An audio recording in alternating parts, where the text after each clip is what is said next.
Well, hello, everybody, and welcome to another edition of the Racing Roundtable. Darin Zoccali moving into the host chair this week, a new spot for me, joined by Vance, Hanson, and James Scully this week to take a look back on the weekend that was. A lot of big races, Pennsylvania Derby Day. We had the Downs After Dark at night with some really good racing as well.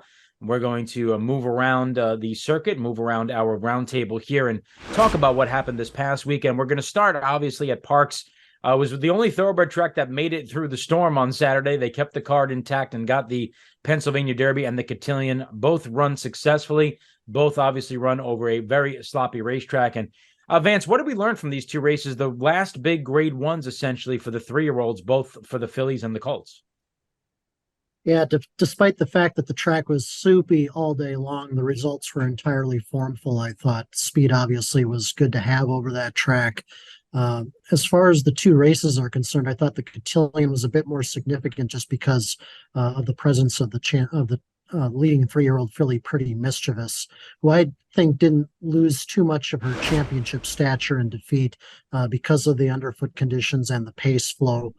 Ceiling Crusher is reportedly taking a pass on the Breeders' Cup altogether, despite her victory in the Cotillion.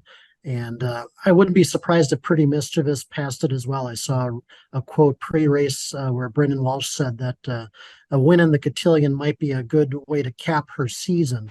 And, I don't think the 9 furlongs of the Breeders' Cup Distaff is necessarily going to be a great fit for Pretty Mischievous. And her speed figures just aren't on par with the best older fillies and mares, but I still think she's in the driver's seat for the division title. It would really require a surprise step up from one of the other 3-year-old fillies like Randomized or Wet Paint in the Distaff, I think, to snare the title away from Pretty Mischievous. But I mean, overall, I thought she ran a very good race in the Cotillion, and I think it's her title still to lose. James, what are your takeaways from the two races? Well, yeah, I agree. Pretty Mischievous. She ran a race. She just came up a little bit short this time. She was coming off 3 narrow wins, got beat a half length. Ceiling Crusher is coming on for Doug O'Neill, a California bred daughter of Mr. Big. She only got a 98 speed rating, though, and speed ratings to me have been down in that 3-year-old filly dirt division all year. I don't think, I'll Randomized or anybody else would need to beat older filly mares twice, like sweep the Beldame Breeders' Cup Distaff or Spinster Breeders' Cup Distaff, I think, to surpass pretty Mischievous. And I give that slim to no chance of ever happening. And my main takeaway was surrounding Saudi Crown, who I was impressed by that win. I thought he set a solid pace. He surged clear in upper stretch, and I thought he held Dreamlike, made a good run, but I thought he was little too late.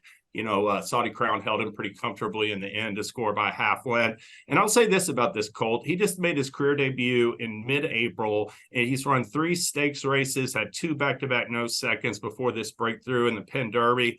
And his numbers for those 3 efforts are 104, 106, 108. And to me, that you're not going to undersell that to me. I mean, I'm about these numbers. Those numbers put him on par with any 3-year-old in training right now. And I look at the Breeders' Cup Classic picture, and the 3-year-olds are the horse to beat in that race. So I think Saudi Crown earned the shot to run at a 1.25 mile distance. I don't know if the 1.25 mile distance is the right fit.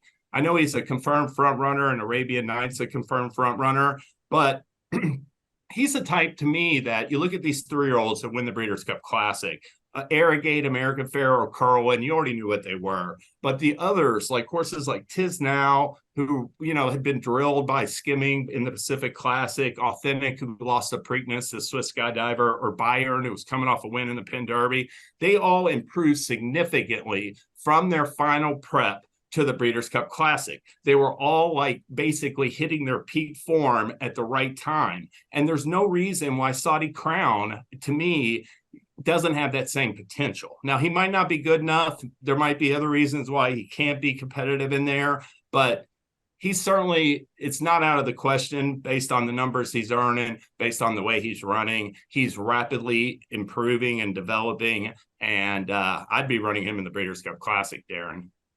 Yeah, it's kind of a tale of two different divisions. The fillies and mares, it certainly seems like the older mares are going to have the 3-year-old filly number. And in the classic side of things, a lot of people are on the boat that the 3-year-olds are the ones to beat, and the older horses are potentially a notch below. It is interesting that Brad Cox, Vance, is kind of seemingly on the fence a little bit about what he's going to do. He hasn't committed to the Breeders' Cup Dirt Mile. He hasn't committed to the Breeders' Cup Classic, and he hasn't even really committed to running in the Breeders' Cup at all. What do we take away from that? That he's kind of seen how those races shape out in terms of his confidence in the horse.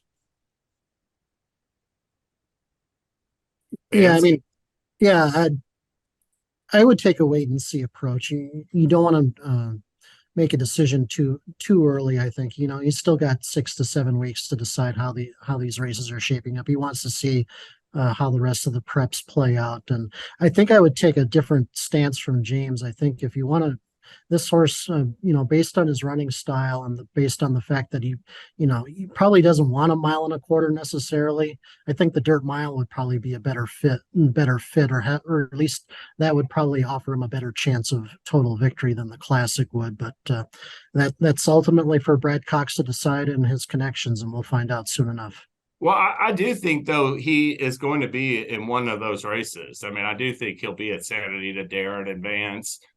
Maybe the dirt mile that his side is more viable, like win spot for Saudi Crown. But, like I said, I mean, you win the Breeders' Cup Classic in a year where the 3-year-old division is sort of, I know that like Arabian Night and Arcangelo have perhaps separated themselves a little bit, but if Saudi Crown won the Classic, it wouldn't be out of the question for him to win the Eclipse Award.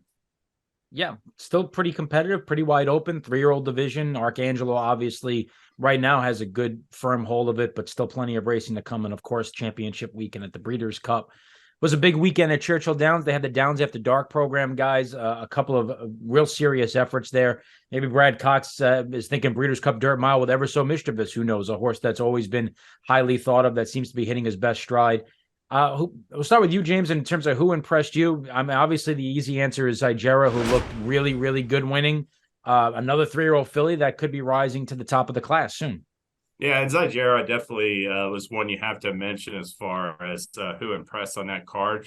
I mean, she got a 101 speed rating. Now, granted, she's running an illicit stake and, will be having to step up in class next time. But that number's competitive with the 3-year-old fillies in 2-turn dirt races and graded stakes. So that's very encouraging, would suggest to me she's got a future on dirt. I'll mention Ever So Mischievous, like you mentioned right off the top, Darin. Now he's won 3 of 4. The one setback came at a mile. He ran second, but I thought that was another step forward in the right direction. He's like a late developing son of Into Mischief in a sense, and that was a very nice win. And I could easily see him going after the dirt mile. And I'll even mention UA Poppin. There was a 2-year-old maiden race earlier on the card. Bolt Doro last year was leading freshman sire. He has Tamara for the juvenile fillies this year, and he has another winner. Brendan Walsh trained this colt, got up to win his debut at 6 furlongs and got a solid 90 speed rating. So I like that performance. That's another 2-year-old to keep your eyes on, I thought, Vance. Yeah, I'd want to expand a little bit on Zygera. This was a filly who hadn't even really been tried on the dirt since the Alcibiades Stakes at Keeneland last fall, where she crossed the wire in 4th, but was placed 3rd after a rough trip. And beating her that day was the eventual juvenile champion Wonder Wheel, and then who narrowly defeated Chop Chop in that race. Now, the form of that race in general didn't really pan out in the long term, but that was still a very good effort from Zygera. So the fact that the connections chose to concentrate on grass for the most part since that race, and then finally switched her back to the dirt over the weekend, and maybe she's turned out to be a dirt filly all along, and that's very possible. And she's obviously got a bright future on either surface. If I was her connections, I'd be looking at a couple races at the Churchill Downs November meet. I mean, we've got the Mrs. Revere on the grass, and then there's the Falls City on Thanksgiving Day against older fillies and mares. And I know that race has come up a bit soft in recent renewals. So I think her stretching out to 1 1/8 on the dirt at Churchill, which we now know she loves, could be a great fall goal for Zygera. Darin, how about you?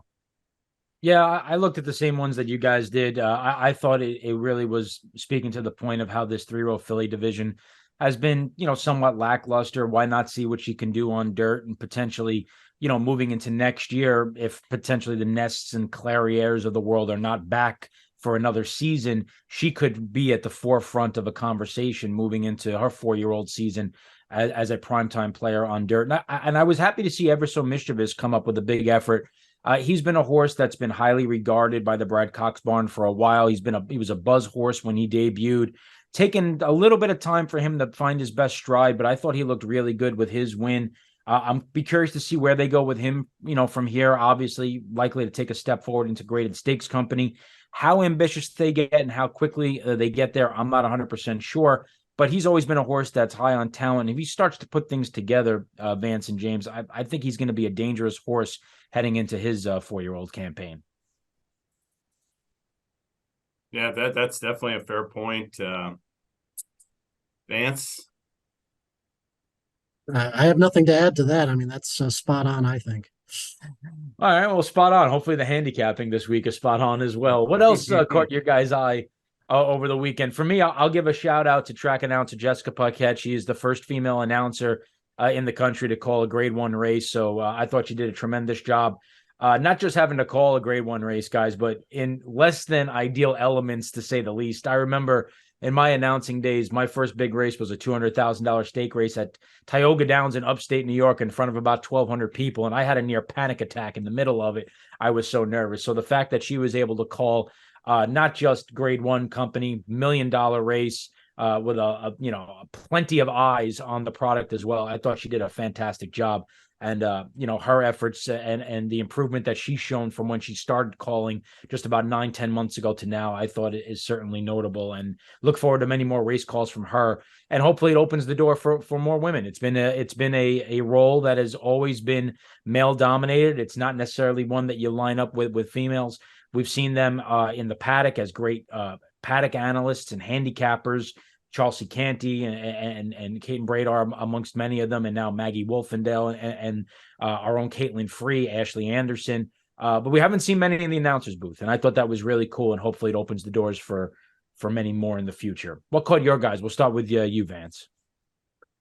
Well, the wet conditions undoubtedly played a role in producing a lopsided result in the Greenwood Cup, but Next literally ran off the screen and won by a virtual pole in that 1.5-mile race. And the 5-year-old is very much used to winning big. And aside from a season-opening loss at Churchill in the Isaac Murphy Marathon, he's proven virtually untouchable over the past year in the handful or so 12 furlong plus races held across the country. And Connections immediately said there's no Breeders' Cup on his agenda, but he will be at Breeders' Cup at Santa Anita, defending his title in the Thoroughbred Aftercare Alliance Stakes, going 1.5 miles. So this horse is a throwback in the nicest sense of the word. He's a true main track stayer. And for those of us of a historical bent, it kind of makes you pine for a 2-mile Jockey Club Gold Cup again. So, which unfortunately Next can't do anymore. But he's just an awesome horse to watch, going a distance of ground. And obviously the American breeding industry doesn't breed horses for 1.5 miles, 2 miles anymore. So the competition isn't necessarily competitive, but Next is a true star, and he'll be one to watch for on Breeders' Cup weekend. James? Yeah, I mean, wins like that are pretty rare, pretty uncommon. So, you see a horse win by 25 lengths. It always catches my eye, and I enjoy seeing it, from time to time. I'm going to go back. I know we've already covered it a little bit, but Darin had mentioned something about the older distaff dirt division. And I'm thinking, I might be wrong about this, but I'm thinking there is very little depth in that division. You get past the first few horses, and it's sort of a modest group. And, maybe even the Breeders' Cup distaff this year won't have that big a field because, we've seen a lot of these grade 1 older dirt races not have big fields. And Yeah, that's what Zaitiera. I mean, I wouldn't mess around with the turf with her again, with the Mrs. Revere or any of those races. I mean, they can target the Fall City because she likes, because she likes Churchill. But off of that, I got her pointing for big races, grade 1 events like the Apple Blossom and such next spring. Her whole future is at dirt, I thought, coming off that race. And that's all I got this week, guys.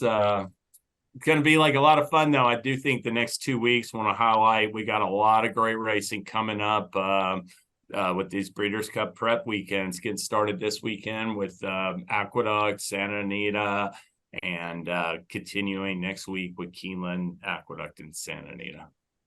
Yeah, and we have something really cool that we can announce for closing week at Churchill. Twin Spires is getting into the handicapping contest game, and we are going to kick it off on Saturday with our first feeder for an NHC qualifier. We're going to have 7 feeders leading up to a qualifier on Saturday, November the 25th. And the first feeder is this Saturday, September the 30th. Free to enter, takes place at Churchill Downs. It's going to be up on our website shortly. It might even be up now. We were in the process of getting it up, but there's going to be 7 different feeders leading into the qualifying contest where we're going to give away 2 seats to the NHC. So we're excited to be taking part in that. We're going to be ramping up our handicapping contest going forward, and going to have a lot more in terms of enhancing our contest portfolio and what we do besides just the NHC next year. So really excited to announce that, have that feature Churchill Downs for closing weekend, and then moving through the Keeneland meet. We'll have a focus on Keeneland and then come back to Churchill for November. So we're going to have a lot of fun with that coming up in the future. So hopefully It's going to be a good final Saturday. You got that Lucas Classic and ACAC, those races that produced Breeders' Cup runners in the past, and always a big final Saturday of these meets. So looking forward to this one at Churchill as well.